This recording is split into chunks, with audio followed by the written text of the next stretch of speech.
বিসমিল্লাহির রহমানির রহিম।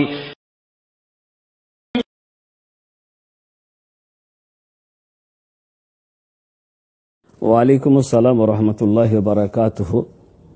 ভাই একজন প্রশ্ন করেছেন যে হাদিসে বাতি নিভিয়ে দেওয়া বা বাতি বন্ধ করে দেওয়া, আগুন নিভিয়ে দেওয়া, শুয়ে শোয়ার কথা এসেছে। জি, এটা সহিহ হাদিসের কথা। রাসূল কারীম সাল্লাল্লাহু আলাইহি সাল্লাম বলেছেন, মুসলিম শরীফে এই হাদিসটি বর্ণিত হয়েছে যে শোয়ার সময় তোমরা বাতি বন্ধ করে দিবে, আগুন নিভিয়ে দিবে। তো ভাই, বাতি মানে ওই বাতি না যে বাতি আমরা বুঝছি। আবার বর্তমানে যেমন আমরা জিরো লাইট জ্বালিয়ে রাখি, এই বাতি না। কারণ বুঝতেই তো পারছে, রাসূল কারীম সাল্লাল্লাহু আলাইহি সাল্লামের জামানায় এই বিদ্যুৎ ছিল না। তো আল্লাহ রসুল যে বাতির কথা বলছে, সে বাতি হচ্ছে যা তেল দিয়ে জ্বালানো হতো। বুঝতে পারলেন?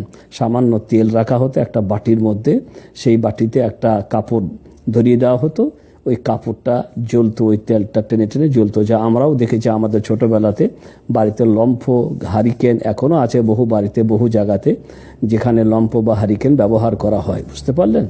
অবশ্যই দেশের উন্নত হওয়ার কারণে বিদ্যুৎ সব জায়গাতে পৌঁছে গেছে, যার কারণে হয়তো এখন আর হারিকেন, লম্ফ ইত্যাদির তেমন বেশি প্রয়োজন হয় না। কিন্তু প্রয়োজন না হলেও এখনো এগুলো আছে। তাই যখন কোনো বাড়িতে লম্ফ, লণ্ঠন জ্বলবে, তাই শোবার সময় এগুলাকে কি করতে বলা হয়েছে? নিভিয়ে দিতে বলা হয়েছে। কারণ শয়তান অনেক সময় উস্কানি দিয়ে, ওই ইঁদুর টিন্দুরে বলে কোনো কথা নাই, এগুলা শয়তানেরই চক্রান্ত। ইঁদুরও চলে যেতে পারে, ইঁদুর হয়তো সেখানে গিয়ে চট করে বাতিটা নড়ে ফেলে দিল, তখন ওই সামান্য বাতির কারণে ওই গোটা বাড়িটা আগুন লেগে যাবে।